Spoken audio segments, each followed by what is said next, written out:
Halo semuanya, selamat datang kembali di bedah pack epic mingguan kita akhirnya. Setelah penantian, pack yang membawa aura El Clasico datang lagi, Spanish League Guardian Epic. Di banner utamanya kita cuma bisa lihat Lilian Thuram sendirian. Ini jelas ya, event ini adalah event Konami menjual Thuram. Siapa yang mau beli?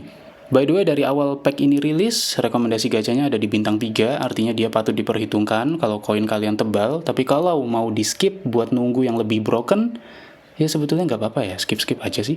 Kalau dari sisi pemain, kita punya 3 nama besar, yaitu Lilian Thuram, Iker Casillas, dan Edmilson. Thuram dan Edmilson ini masuk ke tier triple S, sedangkan Casillas masuk ke tier double S. Sebelum kita bahas mereka, aku mau kasih update kilat soal ranking pemain Ballon d'Or yang sebelumnya belum muncul. Ini baru muncul. Ousmane Dembélé sudah resmi jadi center forward ranking 1 saat ini. Lamine Yamal jadi penyerang sayap kanan ranking 2 saat ini. Vitinha masuk ke center midfielder, defensive midfielder tier 1 saat ini.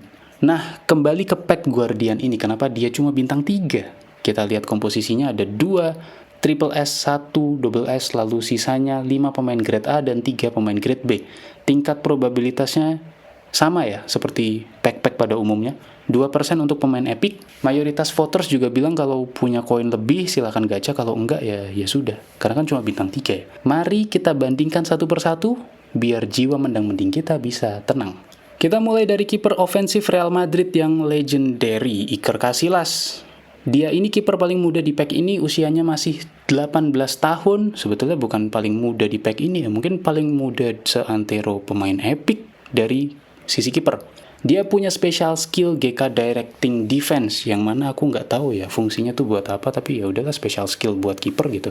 Sebagai seorang anak muda, kemampuannya luar biasa spesial di aspek goalkeeping awareness, tepisan, refleks, dan jangkauan. Yang menariknya adalah lompatannya sangat baik di 93, padahal tingginya cuma 185. Kita bandingkan juga sama kiper-kiper yang tinggi ya. Paling dekat itu Pickford, 185 cm, mirip sama Casillas ya, tapi lompatannya cuma 83, sedangkan Casillas lompatannya lebih dari 10 poin ya, 93. Jadi Casillas ini 10 poin lebih tinggi lompatannya dari si Pickford. Jadi kalau kamu pengen punya kiper yang suka terbang-terbang ini dan tampil dramatis, Casillas mungkin jadi pilihan yang menarik untuk lompatannya ya, karena bisa terbang gitu loh guys, menarik kan. Secara peringkat Casillas saat ini masuk tier 2 ranking 6, sama dengan Dida. Tier 1 masih dipegang sama Courtois, Buffon, Schmeichel, dan Peter Cech. Menariknya, ini adalah Casillas warna oranye ketiga kalinya, jadi foto profilnya sama terus ya dari tahun-tahun sebelumnya. Kalau kita bandingkan dengan Casillas dulu, memang ada peningkatan, tapi tidak terlalu signifikan. Speednya naik, defensive awareness-nya naik. Yang agak aneh, tacklingnya naik. Ada beberapa aspek yang warnanya merah-merah itu naik. Agak buat apa gitu. Kalau kamu adalah pemain mendang-mending, mungkin Schmeichel ya tetap jadi kiper yang lebih OP dari Casillas. Kenapa? Karena Schmeichel defensive goalkeeper ya, coba lihat. Statistiknya, tangkapannya 96, tepisan 94, refleksnya 99. Schmeichel ini benar-benar secara statistik ya raja gitu. Casillas lebih ke kiper ofensif tentu, nggak bisa dibandingkan sama Schmeichel yang defensive goalkeeper. Tapi dengan tepisan yang lebih menarik ya si Casillas ini, dan pasti lompatannya 93, jadi gaya mainnya tentu berbeda. Mungkin sebagai seorang offensive goalkeeper yang paling baik, I don't know, tapi lompatannya sih yang patut dipertimbangkan. Yang kedua adalah Lilian Thuram. Hype-nya lagi bagus nih teman-teman, karena anaknya si Thuram ini, kan Thuram bersaudara ya, itu mencetak gol masing-masing di derby besar Juventus lawan Inter Milan. Dan mungkin Konami langsung dapat ide ya, jual aja Thuram, namanya lagi bagus nih, kita naikin aja statistiknya, kasih gimmick lah, habis itu masukin ke spek Spanish League Guardian gitu. Apa ya isinya ya, masukin aja itu Casillas sama Edmilson, dah jadi. Kan kita cuma ngejual Thuram, sisanya mau bodo amat. Mungkin seperti itu. Thuram saat ini adalah defender dengan statistik resmi tertinggi, yaitu 108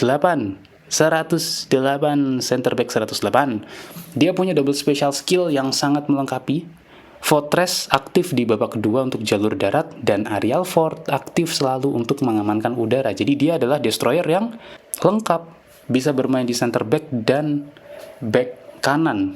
Secara kemampuan defensifnya kita nggak perlu obrolin ya, karena semuanya di atas 99 gitu. Tapi yang paling gila adalah dia punya akselerasi 87 dan speed 91 untuk seorang center back destroyer. Di ranking, Thuram masuk ke rank 3 tier 1 center back terbaik saat ini, masih kalah sama Nesta dan Bergomi. Tentu Bergomi ini broken card, Nesta ini sebetulnya cuma 106 tapi kenapa jadi ranking 1 I don't know. Tapi Thuram ini destroyer tercepat di antara yang lain. Kalau kita lihat akselerasinya Thuram itu paling tinggi di antara yang lain. Sayangnya headernya cuma 80 padahal dia punya Arial Ford. Kalau kita bandingkan dengan Van Dijk ya 193 tanpa Arial Ford. Headingnya 85 oke lah lebih 5 cm. Oke lah lebih 5 poin. Van Dijk jelas ya lebih baik di udara karena tingginya 193. Tapi Thuram kan tingginya 182. Punya Arial Ford. Lompatannya nggak terlalu bagus. Terus apa gunanya Arial Ford-nya? Nah itu mungkin perlu dipertanyakan ya. Efektivitasnya tuh gimana gitu. Yang menarik kalau kita bandingkan dengan versi Thuram yang defensive winger sebelumnya. Versi yang lama itu sebetulnya lebih lengkap ya secara statistik kalau dijadikan center back broken. Headingnya Thuram yang sekarang itu turun 11 poin. Speed dan akselerasinya juga turun. Staminanya turun. Namun ada aspek defensif yang naik 6 poin. Jadi defensifnya ditingkatkan tapi beberapa aspek lainnya itu diturunkan. Kalau aku lebih condong mengatakan Thuram yang sebelumnya justru lebih bagus ya, aku nggak tahu kenapa. Tapi kita juga perlu mempertimbangkan skrip Konami. Ketika ada pemain baru pasti akan dipush lebih baik sama Konami. Jadi Thuram yang kali ini pasti akan terasa mewah untuk beberapa minggu. Aspek kecepatannya Thuram juga sebagai destroyer ya patut dipertimbangkan. Karena ini selling point utamanya. Seorang center back destroyer 108 punya kecepatan yang paling cepat di antara back-back lainnya. Kita lanjutkan dengan pemain yang sangat ditunggu-tunggu oleh para manusia pada umumnya yaitu pemain jangkar atau anchorman. Datanglah seorang Edmilson, dia punya double special skill fortress dan long range tackle. Secara atribut, defensifnya oke, kicking power dan kecepatannya juga sangat baik, kemampuan passing dan physical contactnya juga sangat baik. Di peringkat DMF terbaik saat ini, Edmilson juga masuk ke ring tier 1, ranking 4. Yang agak mengagetkan adalah Steven Gerrard masuk ke ranking 6 ya. Dan pertanyaannya, justru di mana Pirlo? Dan ternyata Pirlo ada di tier 2. Ranking 1-nya masih Vieira, ranking 2-nya Gattuso, ranking 3-nya Makelele, ranking 4 Edmilson. Aneh nih pemain. Karena kalau kita bandingkan ya, Edmilson dengan versi sebelumnya dulu deh, kita bisa melihat penurunan yang cukup drastis. Defensive awareness-nya minus 8 poin. Tacklingnya turun, tapi umpan rendahnya tuh naik. Naiknya 8 poin. Physical kontaknya naik drastis 8 poin. Jadi Edmilson yang sekarang mungkin kurang powerful di defense murni, tapi dia lebih cepat, punya passing yang baik, dan fisiknya juga oke. Kalau kamu punya Sergio Busquets, kita bisa lihat ya secara overall statistik dan sebagainya, dia masih cukup layak loh kalau dibandingkan dengan Edmilson saat ini. Jadi Edmilson mungkin nggak terlalu menarik kalau kamu sudah punya jangkar yang bagus. Bahkan dibandingkan dengan Busquets, mungkin kalau misalkan dibandingkan sama Vieira, mungkin tutup mata aja Edmilson, nggak perlu dicek.